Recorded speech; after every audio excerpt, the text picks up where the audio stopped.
Notre engagement, c'est de construire et de développer sans relâche. Sur le plan économique, le président de la République a salué les performances remarquables enregistrées grâce à la stabilisation du cadre macroéconomique, en dépit du contexte économique caractérisé par la chute des prix de matières premières.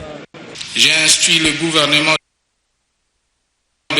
des mesures visant, d'une part, à stabiliser la situation et d'autre part, à améliorer la résilience de notre économie et à permettre une croissance soutenue de cette dernière grâce à une politique de diversification économique et d'industrialisation qui accorde une meilleure place au secteur porteur. Des annonces pour des résultats prometteurs ont été faites par le chef de l'État dans plusieurs secteurs, dont ceux de l'éducation, de la justice, de l'énergie, de la santé, des pétroliers antiques, du transport. Quant au fonctionnement harmonieux des nouvelles provinces, Joseph Kabila dit avoir instruit au gouvernement d'initier un programme pour la création des infrastructures nécessaires pour ces entités.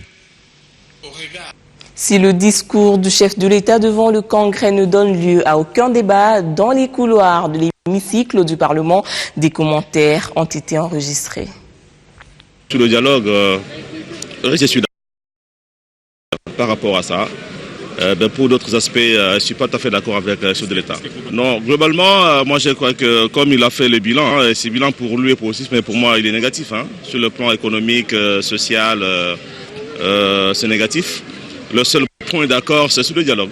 Un discours qui apaise les esprits. Et j'espère que les Kassaïens dont je suis issu vont prendre la mesure et la dimension de ce discours et se mettre au pas pour comprendre les choses du pouvoir. Le pouvoir est là, il est à notre portée. Nous devons nous battre ensemble pour participer au pouvoir et non toujours être contre. Le bilan est positif. Il y a quelques erreurs qui ont été commises pendant les 2 mandats du président de la République, mais en général il est positif et nous devons aller de l'avant.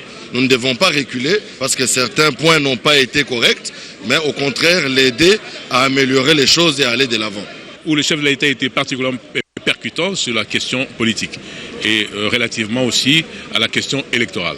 Parce qu'aujourd'hui, le grand problème auquel nous sommes confrontés, c'est comment élaborer un processus électoral qui soit crédible et conforme aux standards internationaux, mais en même temps apaisé. Parce que vous savez qu'en 2006 et en 2011, les 2 cycles électoraux ont débouché sur des scènes de violence avec des pertes en vies humaines.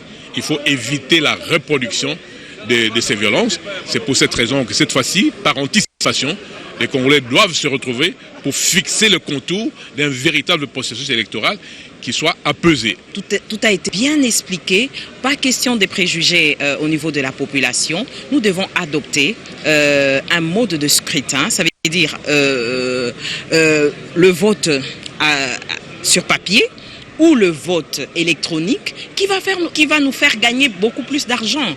Étant donné que la situation internationale sur le plan économique est catastrophique, le cours du cuivre, le cours du diamant a baissé, nous devons aussi avoir des solutions conséquentes par rapport au contexte actuel.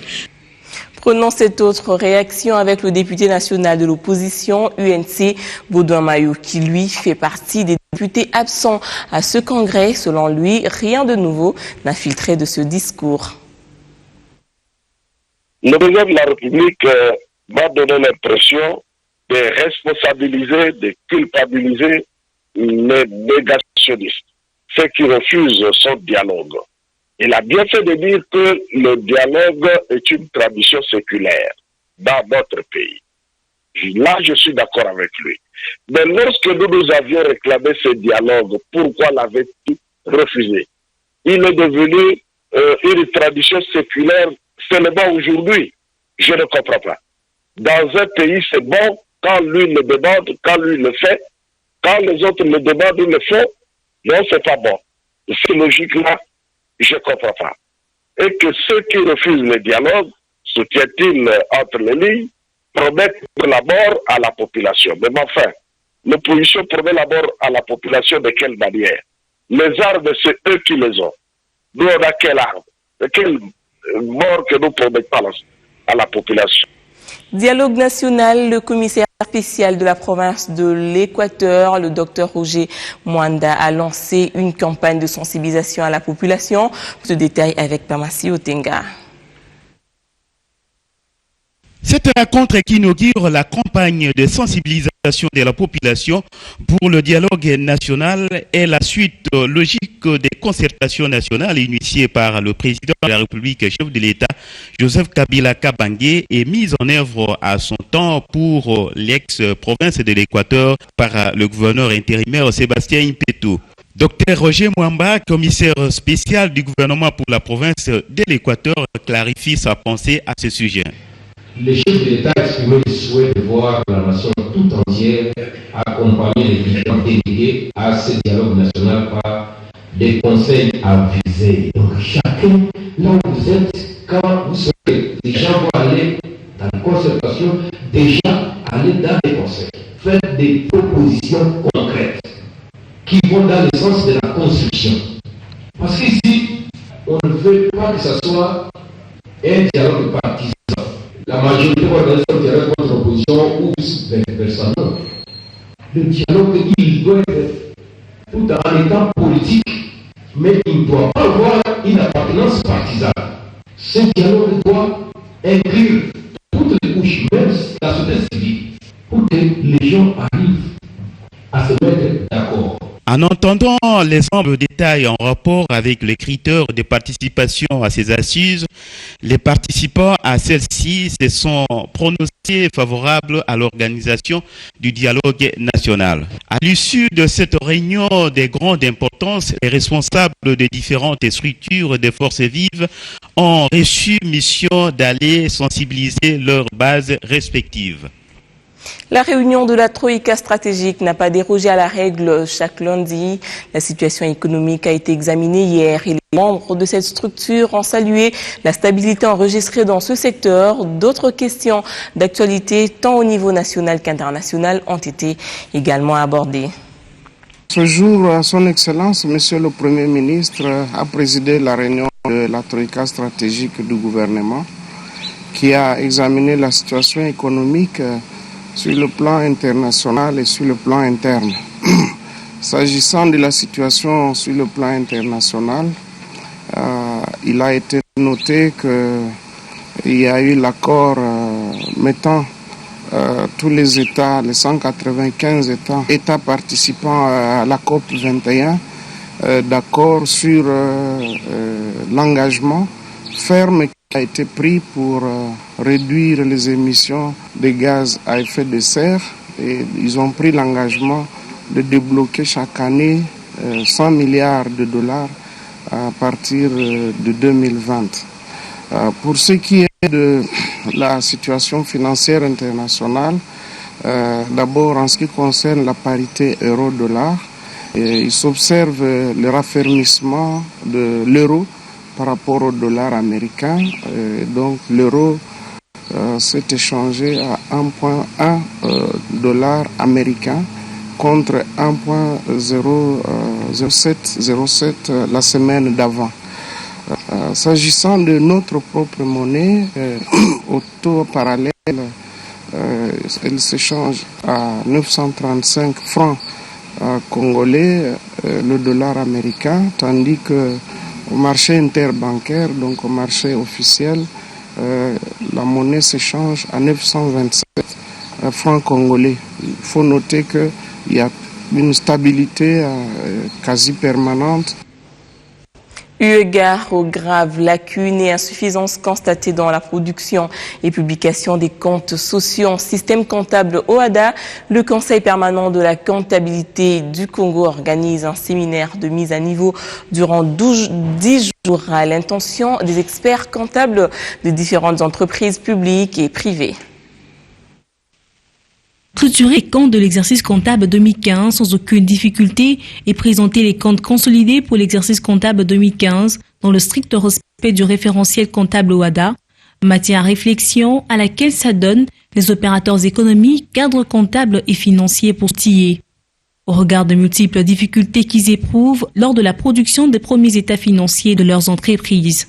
nous avons remarqué que pour la première année d'application du système comptable OHADA en 2014, beaucoup d'entreprises ont établi des bilans qui étaient plus ou moins inexacts, dans la mesure où ils ne se sont pas mieux appropriés les référentiels comptables de l'OHADA, ou tout simplement d'autres ont négligé les formations que nous avons eu à disséminer et à dispenser à travers la réplique.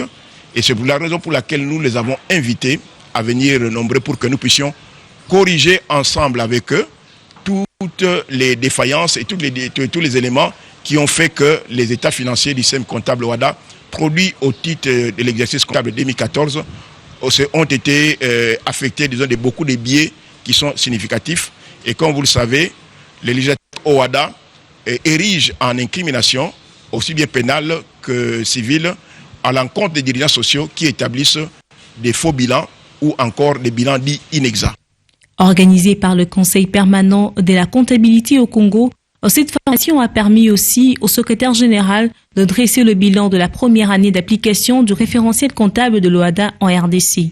Le bilan est mitigé, ce que nous tenons cette fois-ci à corriger pour que ce genre de biais ne puisse pas arriver. Parce que l'objectif que nous nous sommes fixés dès la première année, que la RDC, en tout cas en termes de système comptable OHADA, doit atteindre entre 60 et 80% d'appropriation du système comptable. 10 jours durant, les experts comptables pourront rectifier le tir et corriger les failles et les insuffisances décelées dans la maîtrise et l'appropriation du référentiel comptable OHADA.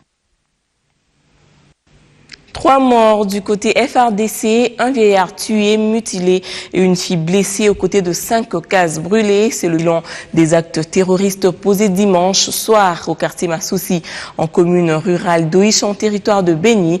L'armée qui a le contrôle de la situation pour l'instant a annoncé l'inhumation hier de leurs compagnons d'armes morts sur le champ de bataille. Kasmissi.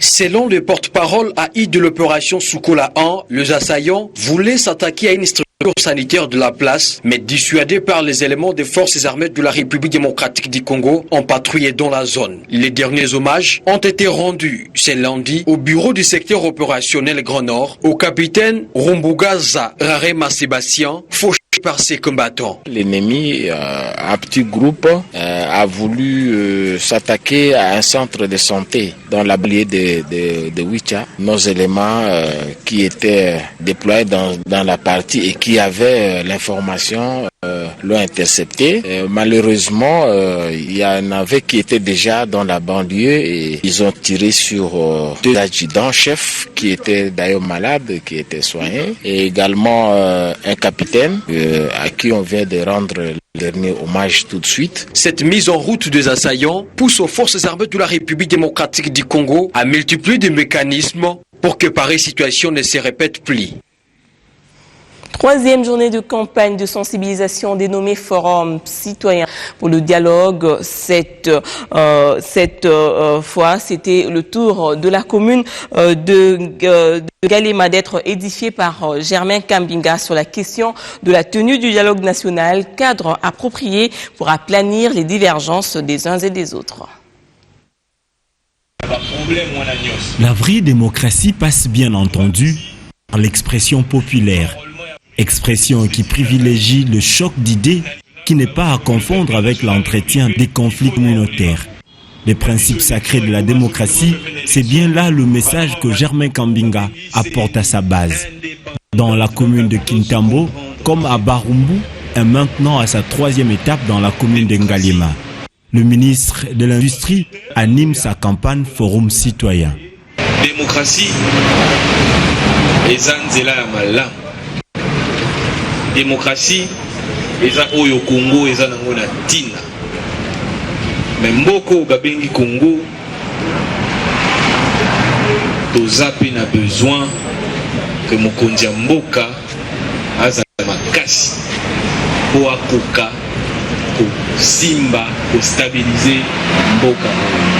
Tant il est incontestable que l'alternance n'est bénéfique si elle est le résultat d'un jeu démocratique crédible. Pour Germain Kambinga, le dialogue est pour le Congolais un forum important et capital si l'on veut un atterrissage en douceur des élections à venir.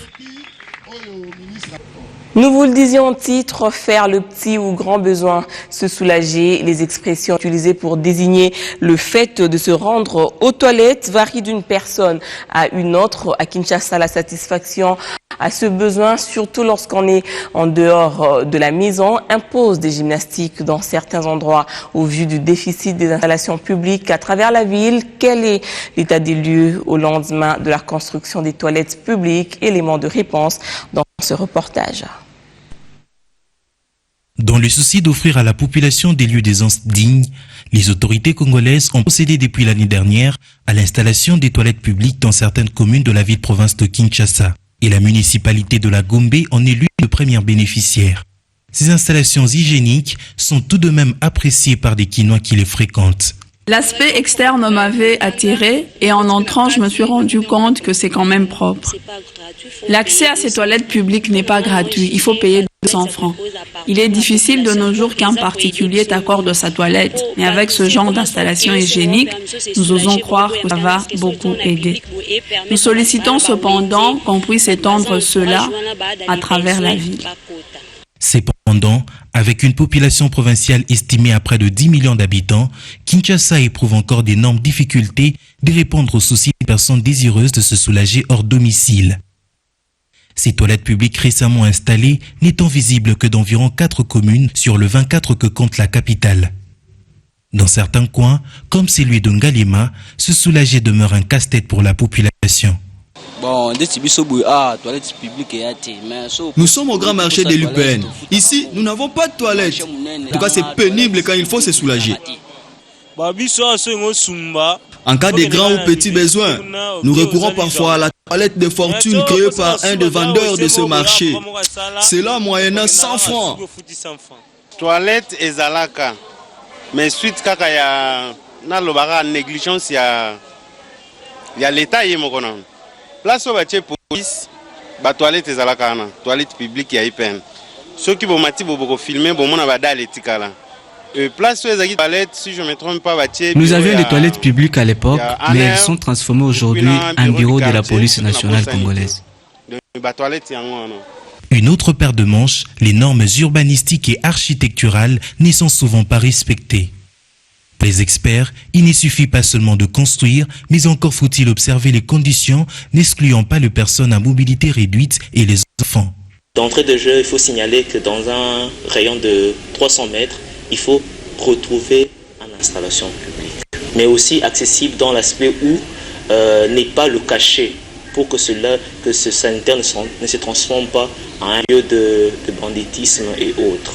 Il y a aussi une autre dimension qu'il faut intégrer dans tous les bâtiments publics, ce qui n'est pas généralement fait ici au Congo, c'est l'accès aux personnes à réduire, l'accès pour les personnes à mobilité spécifique, les handicapés.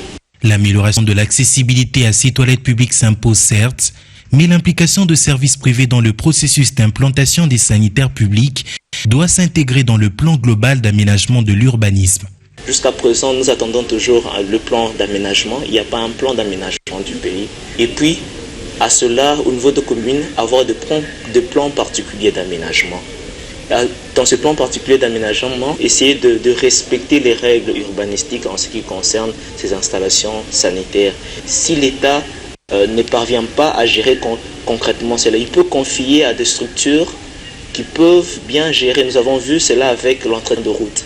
La solution viendra peut-être de la réforme initiée il y a peu au niveau de services d'hygiène congolais.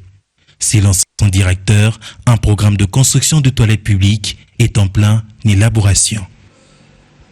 En sport, le Racing Club de Kinshasa affronte l'amicale sportive Dragan Bilima cet après-midi au stade Père Raphaël de la Cutule en première confrontation. Le match compte pour la 13e journée du championnat de la Ligue nationale de football.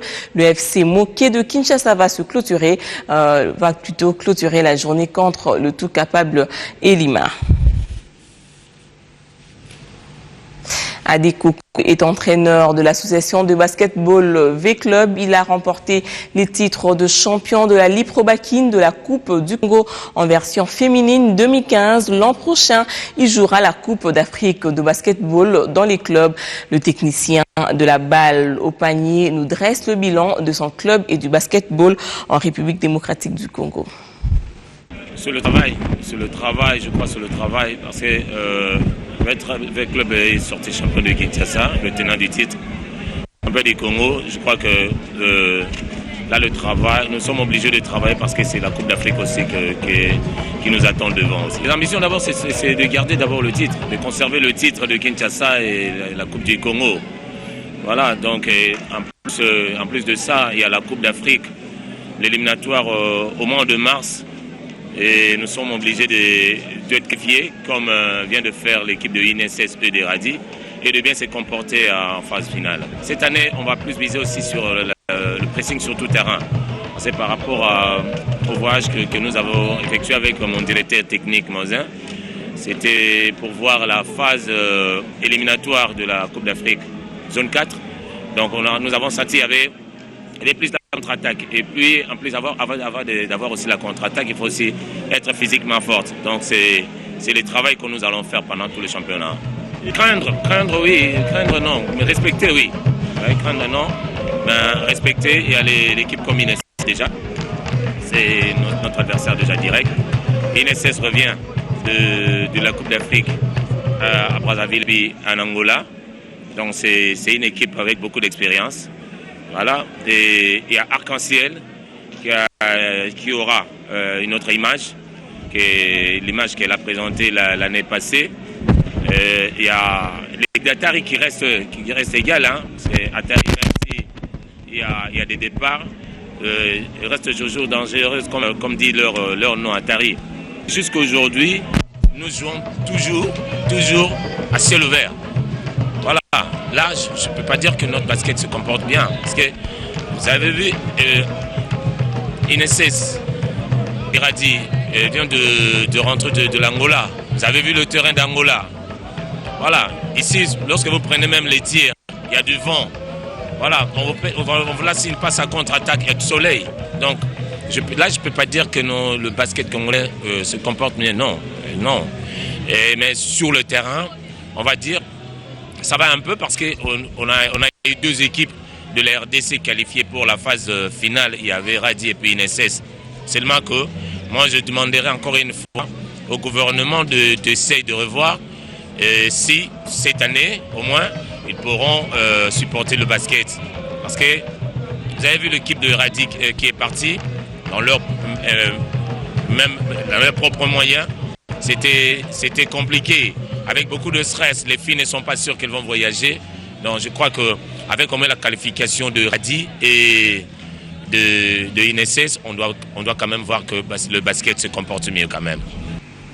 Voilà, c'est sur cette note de sport que nous mettons un terme à cette édition du journal. Merci de l'avoir suivi. Restez branchés au 341 sur le bouquet Canal 7.